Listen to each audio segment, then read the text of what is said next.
Welcome to Make Your Own Fun. Okay, our guest today is Raundi Kondo, and oh my gosh, if you don't already know that she is the kick-ass bassist of the Los Angeles band Hurt and the Heartbeat, she is also a writer, a painter, an educator, a roller skate enthusiast. And it's been 4 long years since she's been on the show, so thank you so much for coming back. How the hell are you? Oh, well, I'm doing relatively well, I think. It's it's a crazy world. So I'm thankful to be here. I'm thankful to be with you.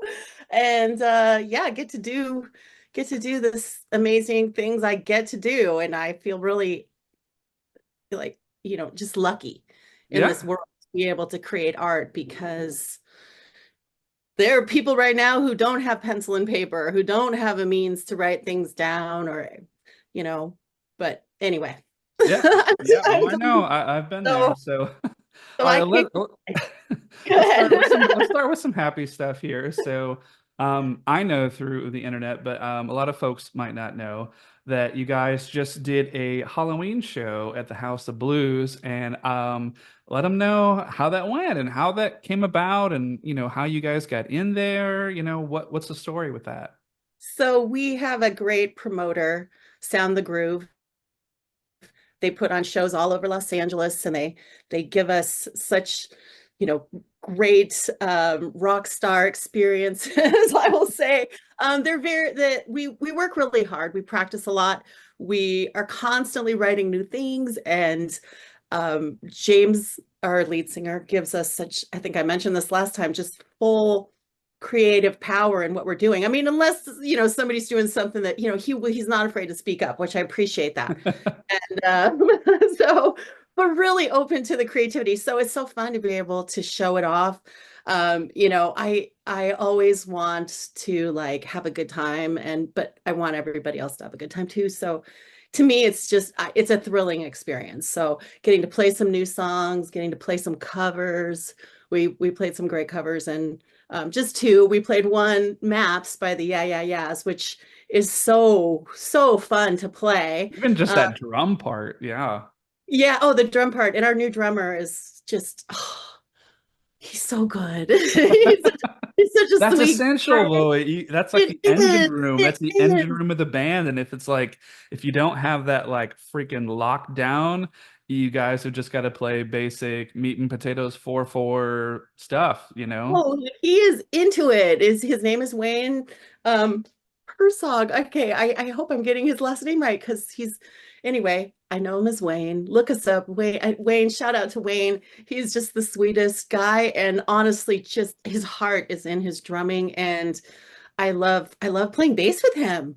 I feel like we're just so on the same page about things. And that's just so fun. That's I can't ask for anything better Oh than yeah, that. your rhythm section's got to be simpatico. So, am I right that you had some pretty awesome Halloween makeup going on for that show? I, Did you I do that? I Did you did. like did I somebody do did. that for you? No, I did it. It's a trick. I'm not going to reveal my trick, but yeah, it was fun because it was actually Dia de los Muertos, and that was really fun because people got dressed up, and my friends showed up dressed up as the Mrs. Ropers, the Helen Ropers. They are just a sight to behold. My roller skating friends came, and it was so fun. It was That so is fun. So so cool. everybody got dressed up. It was good. It was good. And it's James's birthday. So well, his birthday is Halloween. Oh, So we okay. always play a Halloween show. So we look for like a fun show to play, and that was the one. I So mean, what a great, awesome birthday too. yeah, Um, I can't think of a so better. as far as Hurt and the Heartbeat goes, I think I asked this. I mean, James was on the show like 6 months ago. I can't remember if I asked him or not, but so for the album title, maybe I poked fun at him at this. I can't remember. So I think it was called Something I'll Never Forget. Yes. So I caught myself a couple of times when I was talking to him, and I don't know if you watched the interview or not, but every time, and like, was it? I'll ask you too. So, was it a conscious decision to call the album that, like, knowing that when you were going to talk to people and they mentioned it in a sentence, it was always like, And the new album is Something I'll Never Forget. I had nothing to do with that title. Every title for every album, every song, except for the songs that I've written, James, 100% him. Okay. All Picks right. out the album cover, the font, the everything. He just tells us this is the new album, guys. And I'm like, okay. And yeah, it's fun. It's like a surprise. I just thought that was like pretty genius too, because it's like literally there's no way around it. Like if you're seeing it in print or you look it up online or something, so you're just talking to somebody, and so I could just see it in the conversation when you're talking to somebody. You're like, wait a minute. So is their album something you'll never forget, or is it something you'll never? I'm like, oh God, yeah. It's pretty great, pretty It's great. it's it I loved it. And it actually didn't occur to me that little um I'm not sure what to call it, a little Easter egg in there, but that someone was asking me the name and I had to stop and think. I'm like, wait, what is the name of it? And And you and then forgot. like and then I remembered because I'm like, oh yeah, it's something I'll never forget. So yeah, yeah. No, I love the title. And I That's so love great. I love so many of the songs that are on it. And so there's kind of a demo of the album out there right now. And we're working on new stuff too. So that's the thing as a band with it, James writes so much That's and we great. can't really keep up with his writing because we're all adults with other things that we do. And so, but we meet a lot. And so we do turn out a remarkable amount of Oh original yeah. material, I mean, he was in even my saying, I think opinion. when I talked to him that, he does those great little videos where he's got his acoustic guitar and he's in the front of the truck and he's just strumming and I'm always like, this can't be another new song, but Yeah, no, he's really yeah, he's writing all the time. I mean, I write constantly, but I'm writing for kids a lot. I'm writing with kids. I'm writing and I couldn't live without that creative, outlet of oh, writing. I'm And I right there with think you. yeah, no, I know. I was just gonna say I think you're a kindred spirit. I Yeah, and know I gotta ask you prolific because you are. You put out so much. I don't know if you ever brag about your own stuff on the show. I mean, I know you got some books behind you, but oh, these. Oh, I'm just so glad that the physical book is yeah, finally coming out. And yeah, you get a I was so happy because last year was a pretty dark time and just to be able to turn it into something positive and we're yes. we're gonna have it in libraries, we're gonna have it in bookstores, and I think it's gonna help a lot of people. I mean, I think that and it's not costing that much, and we're quite a bit of it's going to charity, but yeah, I do comedy stuff, I do this, I do little videos, I mean poetry, uh, I movies and stuff like that, and you know what I mean. horror films. Yeah. It's crazy. It's crazy. I never thought a few years ago I'd get into that stuff, but I did. But I gotta say, like, I think that you can relate that it's not about the money. It's just like it's inside of you, and especially with like movies and open mics and stuff like that, it's such a collaborative thing. Um, and I don't know if you're the same way as me. I think maybe James and I are more simpatico about this, where I can kind of come into a room and I can kind of see things in pieces, whether Hmm. it's like a writing project or something else. And I've had to like hold back the older I get because I just realize, man, if I just walk up to somebody and I start talking to them, they're gonna think I'm some rude dickhead. So I have to be like, hey, what about this? Because it's like you can't just walk up to somebody like a general and bark stuff. And I think James has like really figured that out. Like, I don't know if he's just watched a lot of behind the scenes Tom York videos or something where you got to just ease into stuff with people, you got to just float along the surface. But I got to ask you this because after my interview with him, and I kind of was in the middle of moving, I think I moved from Aiken to North Augusta over the summer. I didn't really get a chance to follow up with him. So as far as the band goes, after my interview with him over the course of the summer, I did get a few questions from his interview about Hurt and the Heartbeat. And so people are kind of wondering, they're like, are they going to tour outside of California? Is that something for next year that you guys are thinking about? I think we would all love to, but again, we all have jobs, I mean, James and Richard are UPS drivers, and I have a full-time job that I could take on the road, but it would be ridiculous. I I would feel love to see that. I would love to see it yeah. where you're like with your laptop and you have the little webcam and over your shoulder, you're like, here we are at Monument Valley Recreation Center. And, it's really hot. So I got to make this video really fucking short. It would be so fun. I think we would all we played the Mesa Music Festival many years, and I don't even know how many years we played it, but it was fun to do it. And I'm all about it. I think if we could arrange it, then yes, Even like a yeah, little 2 week stint, if you guys just went up to like think it up. It's so fun. Seattle and then down to like San Diego, if you guys did like six Yeah. shows in like 2 weeks or something.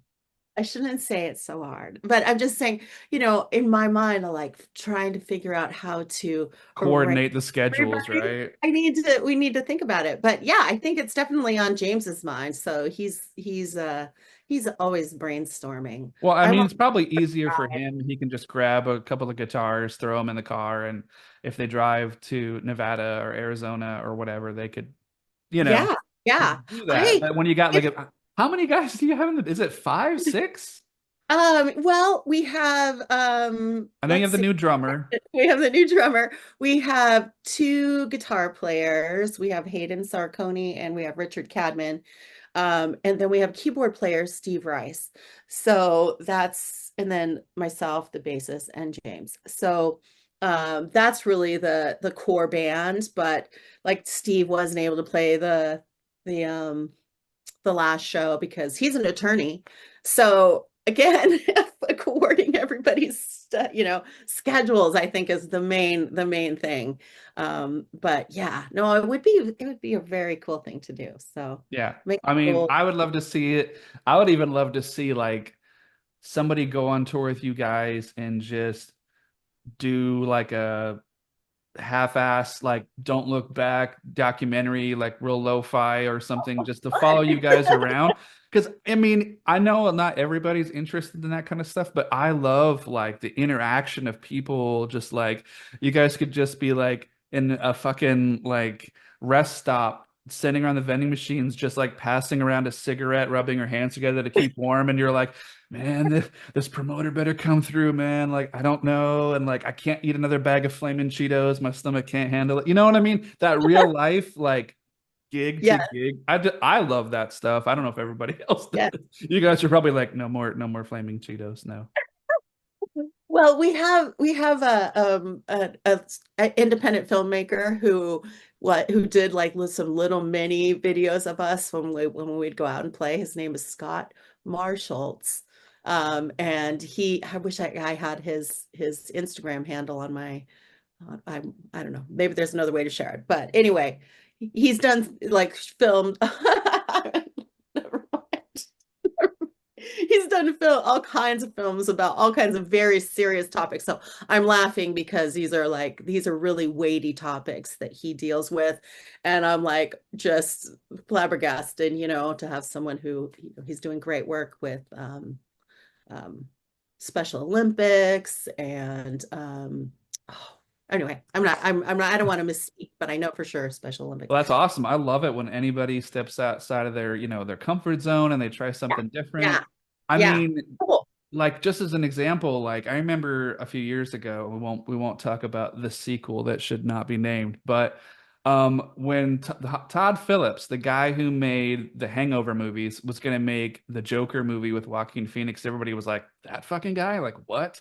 And then they saw the movie and they were like, "Holy shit, this is like the king of comedy or Taxi Driver. This is amazing." But I mean, it's like if I love it when people get that shot, that out of the box thinking of like, who knows? Who knows? Like if somebody from a band you like, some keyboard player or rhythm guitarist that you don't even know their name, and then suddenly they put out an album or they start another band, and you're like, never would have Yeah, thought about it. Like, really, that yeah, guy? yeah, yeah, yeah. So that's It, great.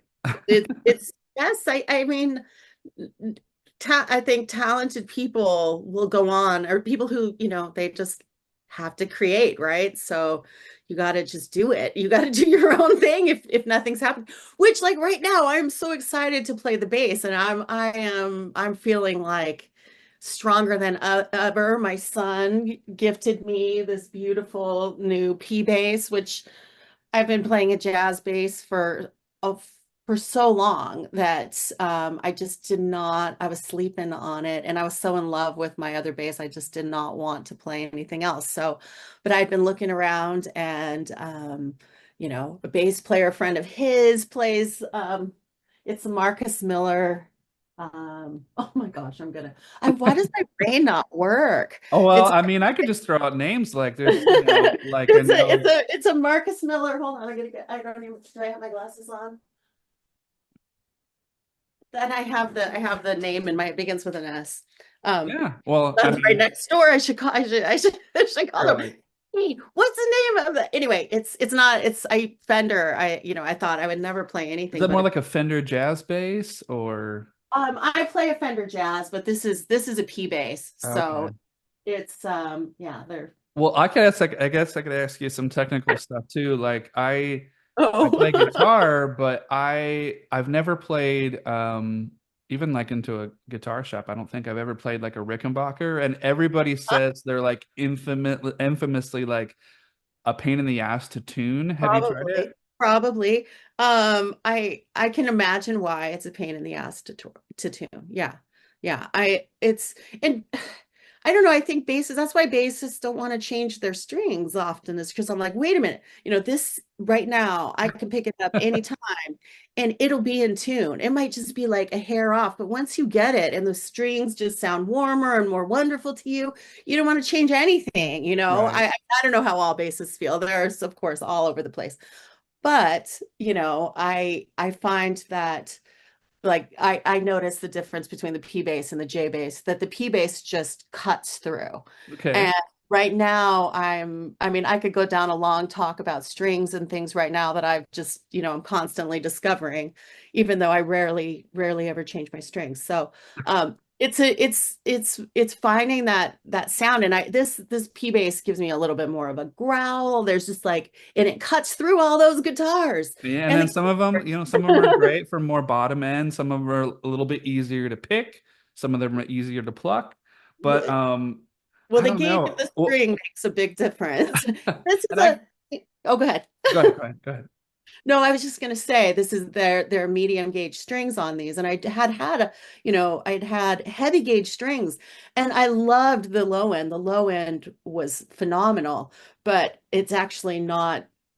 This bass, the heavy gauge strings, I could not get the intonation right. So going back to the medium gauge, I have a little more high end now, and anyway. It's just I'm excited to play. So not that I'm looking at I'm just saying, you get Jones into play so I can see why people do other projects, you just And I gotta ask you this too, because I mean, we're all facing this too. We're getting older, but I finally got comfortable enough that I could tell people I don't have a guitar right now. My version of my stuff, as George Carlin says, is very small right now. But like even when I had a couple of guitars and I would play every once in a while, I just got to that point where I had to just suck it up and I had to go into my music shop and I had to get an electronic tuner because I don't know yeah. if it was just getting older or my ear just wasn't as good, but I would play and fuck, man, if you ever played, even if it's in front of a stranger with somebody with perfect pitch and they start going like this, you're like, oh man, am I a half step? Oh God. And there's that old joke like, oh, what's a half step between friends? But I mean, people who have that perfect pitch thing, I'm sure it's like nails on a chalkboard, you know? So Yeah. I had to do it. I don't know. Have you gotten to that point where, or are you just like, hey, let's just tune to A and let's Oh just no, play the game? I am pretty I really want to be in tune and I want to sound and I listen to myself playing by myself a lot, more than I listen to other people. So I get to really hear myself. So I try and I start I mean, I'm not saying I play perfectly in tune. I mean all the time. I'm not saying I don't make mistakes. None of that is true. but I really do care. I care a great deal about it. So I always want to just keep getting better and playing cleaner and yes, having the intonation on my bass right, it was just off just a hair, but I was like, I But you can't, knew it, right? I Like in your heart, well, you're like, well, oh, well, in my mind, I just wanted it to be perfect because, it's a, and I have this weird theory, and I don't even know that I should say it out loud. But if you listen to some bassists, like have somebody break down a bassist, and they'll go, well, this is really it, the band is playing in D, but the bassist is really kind of more playing in a B flat. And I'm not going to say this for sure, but I'm like, I wonder, like, was the intonation on the bass right? I mean, was it really his playing? Is he really play? I mean, I don't know, but it makes me think, and they're basses, great bassists that are on record, well, I recording. mean, it's like as an example, like you got to ask yourself too, like somebody where the bass is the lead instrument, like Primus or something like that, like Les Mhm. Claypool, where it literally sounds like every 5 minutes he's doing a solo, or it's actually part of the song, or the melody is just so crazy on the bass, but you're just like, he has got to at least a couple strings are gonna go out of tune by the from the beginning to the end of the song because he's just like and it's Yeah. just like that's 4.5 minutes or whatever for every song. So it's like it happens. It has to happen if the bass is the lead instrument. Yeah, I mean, I don't know. Yeah, I mean, checking your tuning for sure after you played something like really where you're pulling on the strings a lot, or I'm sure people who do a lot of slap bass and they're pulling more on the strings, it's definitely gonna cause some things to go out. So I do try to check my tuning mid, and if I hear anything, of course, I would. But it's yeah, well, Bootsy Collins, this is actually kind of a crazy thing. Speaking of titles, going back to that idea, I think his latest song that he released is called like number one album of the year or something like that, or number one record of the, I don't remember, but it's something like that. So when I was telling someone, oh, Bootsy put out a new song, and it was a DJ, and the DJ put it on, and was at the roller rink to be specific during R&B in the morning, and he had just been playing a song that had some pretty heavy bass in it because we're listening to funk and R&B, so the bass is prominent. But Bootsy puts the bass forward on everything. I mean, he's singing, but instead of guitars being the thing that the treble all coming out, the bass is coming out of everything. So he could not play the song at full volume because it It was would going to break the windows. blow out the bass. Yeah. So I mean, I don't know, this isn't, I don't know anything about their system, but it's not like necessarily the latest, greatest. I don't know. Maybe it is. I don't know. I don't know what's behind those walls. You can't see, but it's just interesting in the mix how a bassist who's like decides they're the lead singer, where they put the bass is kind of interesting. I don't know. Oh yeah, I you got to have that separation. Yeah, I Um, think about like Phil Collins. Phil Collins wouldn't like for, I think it's Into the Air. I mean, in the air tonight. In the Air Tonight. Thank you. And he's like, he could never get a drummer to play that on drums because it's just so, you know, somebody would want to break out of that. They Right, would, right. they And would it's all want to, meticulous. Yep. yeah, All yeah. right. Well, Sorry, well, go let's ahead. switch gears here because Musical. I want to get to some of your other stuff here. So, I mean, I'm just gonna flat out ask, when are we gonna see some Raundi paintings in a local gallery? Has that happened yet? I've sold some paintings, but I don't have any gallery things coming up. I don't, it's very hard for me to take those kinds of steps sometimes, and even where to begin when I don't know that world at all. So I'm working on a book that will have my watercolors in it and possibly poetry. And Thomas, from, I'm gonna lose, is it Arroyo Seco? Sorry, Thomas. I don't know. He's offered to do this, and I have been working on how that would be, like what that would look like. You So just maybe need somebody like me to go in there with you to like walk up to whoever's at the counter and be like, "So you sell coffee here, and your patrons like coffee, but something tells me they would like artwork too, because your walls are a little bare." And then I yeah. just have like the little sample like portfolio, and I'm like, and I just hold up like the coffee I just bought at the coffee shop. I'm like, huh? Huh? I don't know. It's I stupid, do. but I do have everything like right now in a portfolio. So that's you got me on that. And I did just do a book cover for Slow Lightning Lit for a book that had just released, I think, today. And it is an incredible it was a really cool opportunity for me. It was over Memorial Day weekend. Peggy Dobrier mhm. hit me up and said, "Hey, would you be able to do a book cover for this really special book I have coming out?" And it's by Andrew Nichols, who is a pretty heavy duty writer. He used to write for Johnny Carson. He's a really incredible comedy writer, but he wrote this book. It is called "As Man Is to God," a poem basing on the making of Werner Herzog's Fitzcarraldo. Fitzcarraldo? Yes. So anyway, I only had one weekend to do it because my school schedule was starting and Oh, my teaching schedule was starting. And so I just spent all weekend working on this painting of this incredible ship that is basically on the side of a mountain. This crazy director wants I don't want to give away anything about what happens, but the entire book is written in rhyme scheme. wow. Is quite funny and quite yeah, so I wish, I mean, I could share a screen of it, but I'll let people if you want to look it up. I don't know. I don't know if you want to see a screenshot of it. Yeah, Um, I'll look at it. You can hold it up if uh, you want.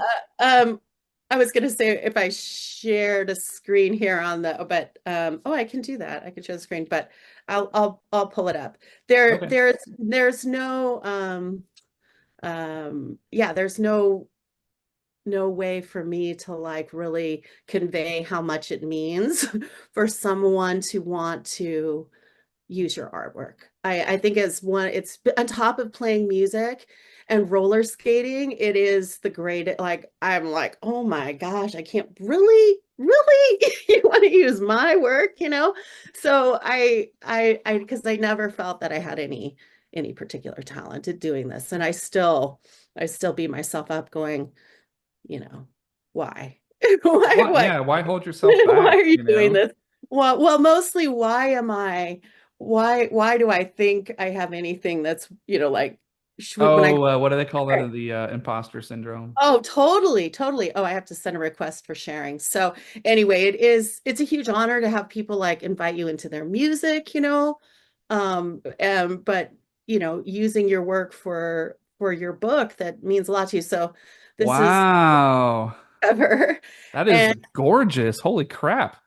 it was fun. It was a lot of fun to do, and I did a couple of test paintings, and then I got a feel for what he wanted, and I was like, "All right, I'm gonna, put my all into this." And so it was fun. It was a great And in project. a weird correlation, I know you are a fan of the show The Mandalorian. Yes. So Werner Herzog, who, he's the director of that movie, he's also an actor. And I don't know if you remember in the beginning of The Mandalorian, I think it's the first couple of episodes, he Okay. was the creepy old client guy that was trying to get the baby Yoda. He was always like, and you will What? yeah, he was like, you will bring me the artifact. That's him. I mean, he's a lot older now and no hair and everything, but that's him. So you literally were watching a show with a guy who eventually you were going to do. That's awesome. It is awesome. It is awesome. Well, that's I see. I love Life is Full of Surprises. I have to say, the other great thing is Andrew Nichols, the guy who wrote this. His his the history with writing just blows me away. So when you get a chance to look him up, he's yeah. Awesome, I was awesome. like, All right, well, I gotta before we run out of more time, I gotta get to your other because there's so many things that you do. Um, and I maybe I asked you this before, but it's been 4 years, and so we'll regale the folks here. What got you into roller skating? Because I maybe when you were younger you were doing it, but I kind of feel like when I first met you, you weren't doing that. So was it only like the last 5 to 7 years, maybe? in 2020, when everybody, or well, 20, I guess, whatever, when we were in lockdown, whatever year that was, Yeah. I ordered roller skates, and I started roller skating in this teeny tiny space in my living room. And slowly we moved the furniture out and it became my roller rink until the rinks opened. And then this changed my life, honestly, made me a better bass player. It like gave me the creative energy to do like to publish. I mean, like I'm showing off like all of my publications behind. I'm like I spent like an hour going, all right, I'm gonna show them all off because I never do. But it all started with oh my goodness. Oh, here. It's called Just Another Skater Day Night. I was like, I Oh, published books of poetry, and was always helping clients publish books. But I'm like, all right, I'm just going to create a journal for myself because I was skating every day. So I created this journal and then I thought, I'm always trying to get my students to journal more. So I'm like, if I love roller skating, then I want to roller skate every day. I know kids who like play basketball, who play soccer, so I just started making journals. But then my dream was to always put my creative writing curriculum into workbooks and things like that. So when I wasn't seeing my students, I could give them, something to work in. But it gave me so much. When I skate around, I'm just thinking the whole time. Ideas are just coming to me for stories and books, and I can't do it all. I can't. But the most recent is, and this is the thing I've never been more excited about in my life is Skatey Cat. It's my comic coloring book, oh, and cool. I got to send you one, Eric. Yeah, please do. Yeah. Oh, it's you color in it, and so Interactive. I love it. this is my skatey. So Oh, once I colored skatey, but it's the story of a cat who of course cats aren't supposed to skate, and but you know when they do, yeah, hilarity ensues. hilarity ensues. And you put as my friend Deb says, a middle-aged white woman on skates. You just never know what's going to happen. But I have to say, if I did not have the OGs of this sport, and I know that sounds weird coming from me. I mean, the OGs of every sport, but the word OGs really means so much to me, so many ways. These skaters, some of them are in their 80s and they are skating. The Black community has been holding up skating and Black music. And if they were not there, I would not still be roller skating. Honestly, I remember from when I was a kid, and I don't know why I made this correlation. Like even before I got old enough to know what MTV was and watch music videos, I just grouped in roller skating at roller rinks with Cool in the Gang. Like Yeah, I don't know why. I always, when I was a kid, I was like, every time I would hear a Cool in the Gang song, I was like, I just pictured people just skating around going like, get down on it. And that's like it just lends itself to that, to move your body and to shift your weight and everything. I mean, you can't not start feeling happy. I mean, right, and that is what happens. It's like playing music. It takes you over and you're like, okay, I don't have room for this nonsense thinking anymore. I have to like I'm happy here. And I think that there's a lot of science to back it up. So I'm on skatycat.com, where you can see she's like my superhero now. I have that's a awesome. bottle. She has a lunchbox. It's like the thing that you didn't know you needed in your life, right? Oh my gosh, I did not know, but I needed to share with people that this is a real, it's a dangerous sport. I'm not gonna get around it. And I gotta say, as horrible as it was that everybody went through COVID and everything, Yeah. I think that it just really enabled a lot of people who were creative to just try new things and get out of their comfort zone. And it's like, hey, if you're stuck inside, you might as well just make stuff. So that's where this podcast came from. So Yes, I yeah. think I remember like I don't know how long ago this was, you posted something like it was like honeybee roller skates, and it was like Christmas Day for you, where you're like, it's black, it's yellow, it's skates, it's like a disco, it's like this, and you're just like, oh, it's like it's like too much joy. It was crazy. I have a real disco ball in my living room, like with the laser lights, and it is epic. It changes everything, you know. You Don't flip. lie, when people come over and you turn the light on and then you walk in and you're like, disco lemonade. Like, yes, it's exactly what happens. It I would is do that. I mean, why not? Have fun with it, right? it's the best. It is so fun. Again, I love seeing, you know, all ages, all every background you can think of skating together, working together, learning together. I am beyond thankful for this sport, and I have to give a shout out to Fountain Valley Skating Center and Dirty Deborah Harry because they I don't know if you know Dirty Awesome. Deborah Harry, but she went, you know that thing about writing that poetry especially is the my greatest example. You're talking about one thing literally, but you are, you know, It's your metaphorically whole life. talking about We might be talking about that that half-eaten granola bar on the ground that represents something, but it's just more like you're just fucking hungry.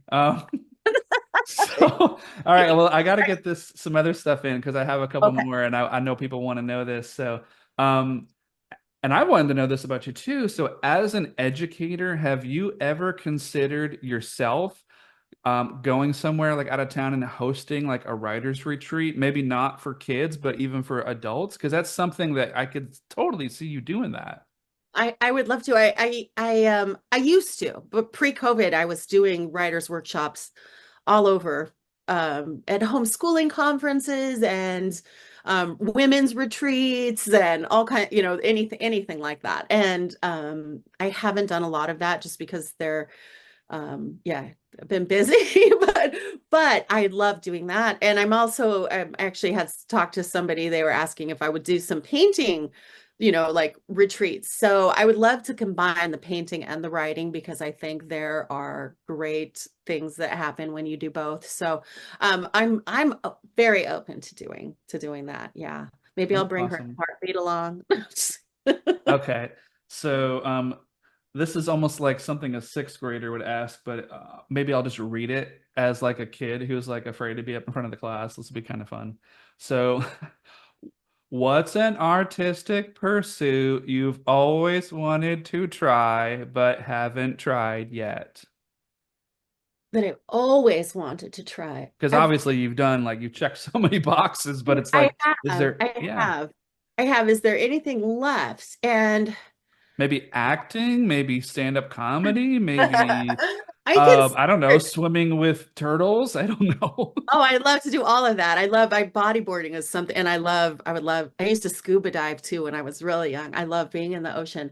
Um, I, Now with roller skating, I'm doing more dance. I'm getting more used to choreography. So dancing choreography, acting would be very interesting. I do monologues with my students all the time, and I love, um,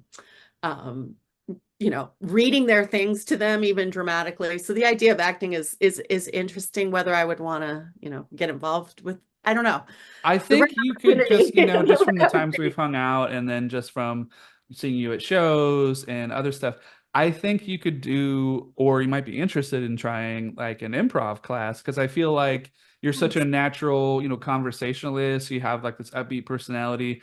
And I think if people throw out like suggestions and this and that, you'll roll with it. I mean, I'm sure you've had to deal with hecklers at your shows. As many shows have you guys done? There's always some drunk asshole that's just like, and you're like, uh-huh. Only two times that I can really remember, and I think I talked to you about one of them once before, but it doesn't usually, you know, like, I mean, yeah, I don't know. Every situation is going to be different. I think improv would be very fun. Stand-up comedy is the most intimidating thing of all to do. I've done it, and I think that for me, the hardest thing was like I had to real like the first couple times and I did it and it didn't go well. I was like, oh, you know what? I'm trying to tell jokes like I'm sitting across from somebody, but you're on an elevated stage. People are drinking, they're eating. Either you're not having that one-on-one, so it's more like you have to tell funny stories and you just have to hope that they're going to come along with you. And, that's the only really advice I could give is, funny stories are always going to be better because like there's part of you like when you're and you've done this when you're at like pond water or you're something and you're talking to somebody and when that person is telling the story and they're like their eyes get big and they're like reliving it. There's that part of when they don't even realize they're doing like character voices for the people that they're talking about in the story. Yeah. Like I just Yeah. did this thing today about this old couple that they just kept passing gas in line at the grocery store and I was just like, this is awful, but also awesome because when I get to be 85, fuck yeah, I'm gonna do that. I'm gonna wear that cardigan and whistle melodies that don't go anywhere and just, whatever. But I mean, that's the Prerogative. advice I would give. Yeah, that's definitely available to you as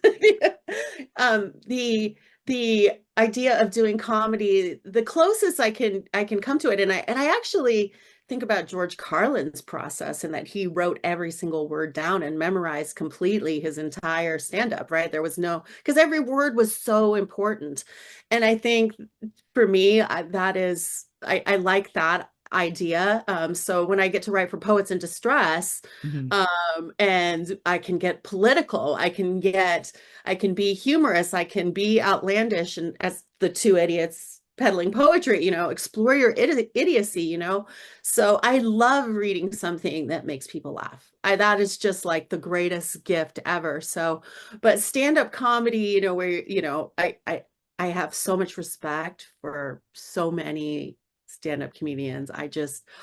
Oh my gosh. Well, one of the hardest things is not, I mean, getting over your nerves and getting over yourself and doing it is hard enough, but then trying to do something different to make you stand out without going that like Andy Kaufman or like Sam Kinison route where it's like, they already did that. So Yeah. don't try to do that because you'll just be them, be yourself. But, well, it's funny No, that we were talking about Poets in Distress and Pond Water. So, I do miss going there. I miss hanging out with Joanne. And I don't know if you know this or not, but there is a poem in my book that's dedicated to Pond Water and to Joanne. So I won't read it because this is your episode, but the the name of the poem is Bottle in Hand I Shine. So. man. Oh man. I So it really, even though it was about like a different experience, it was like really similar, and the vibe of it really made me think of that's like, oh, you know what? That's something I would read at Pondwater that would kill because everybody's had that experience where they're just like, I don't even want to get into it, but yeah, I yes, just yeah. think that yeah, and I'm so glad she's still doing that. I'm so glad that everybody's still showing up.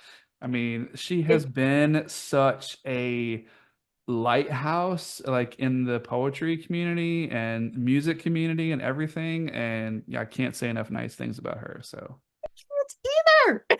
She's she is someone I feel like, and many people feel this way, that it's like a going home, it's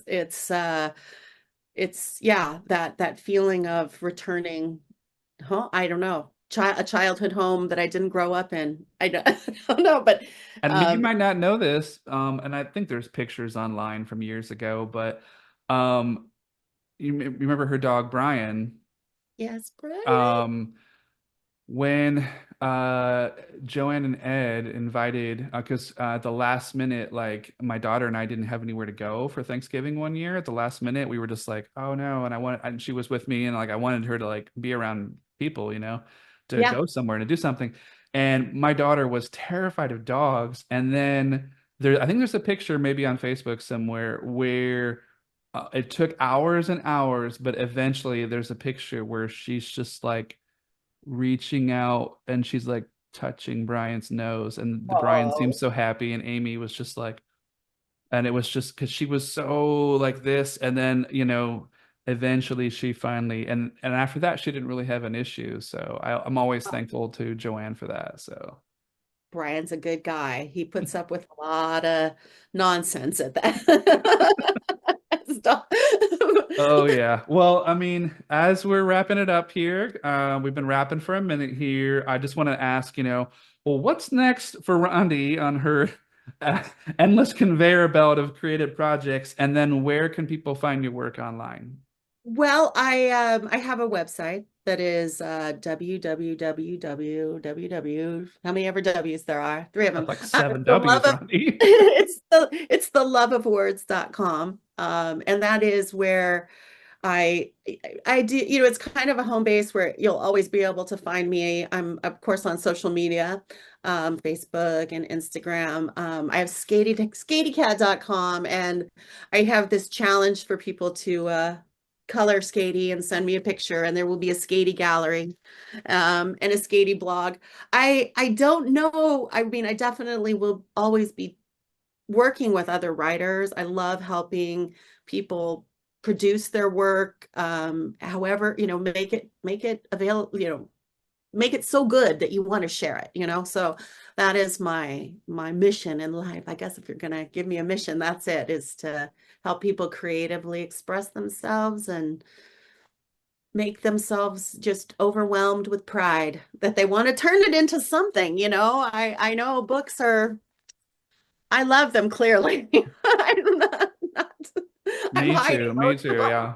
Well, I guess I'd be remiss if I didn't ask, so what's next for, Hurt in the Heartbeat? Are you guys doing shows? Yeah, I know you just had the Halloween show. Are you guys doing more shows before the end of the year, or are you just do more recording right now?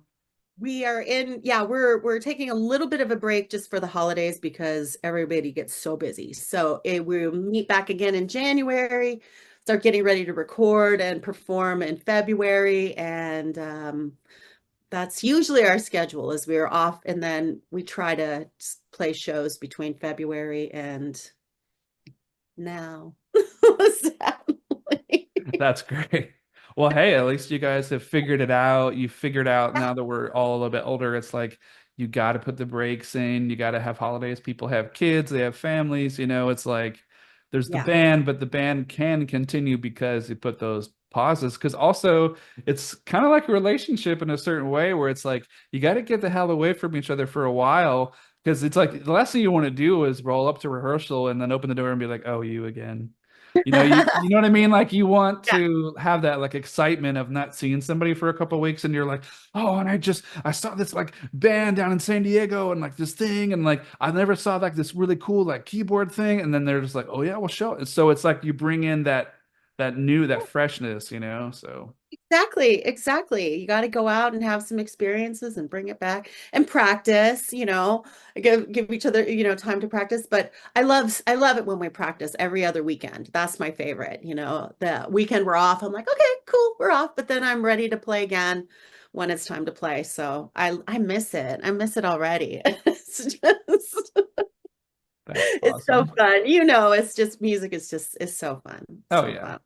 I'm the luckiest person in the world. I thank you so much for letting me come in here and brag about stuff. Oh yeah, and I have to give you this distinction. And some people might not know if they don't watch some of the older episodes, but you were literally the second person I interviewed on the Oh, podcast, going back to 2000, well, 2021, so 4 years ago. So oh, I'm honored. I'm honored. So you start all over again and go back over everything no, that you did no, for it's that. funny though. I've had people back on recently, and they're just like, "What's up, man? You couldn't have me on sooner." And I'm like, so I'm so feel so lucky to get to be on twice. I am, yeah.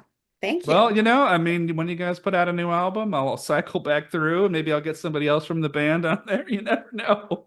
Yeah, yeah, yeah. No, I love that. That would be great. That would be really cool. All Oh, right. Well, well, thank you so good luck much. on. Go ahead. I should say good luck on your new book. Thank you. You. Thank you. Well, thank you so much for being on the show. Enjoy the rest of the long weekend. Tell James I said hi, and nothing but the best for you, Rondi. You're an awesome Oh, person, and you're just gonna kick so much ass. oh, thank you, Eric. Take care. You It was too. fun. Bye now. Bye. Bye.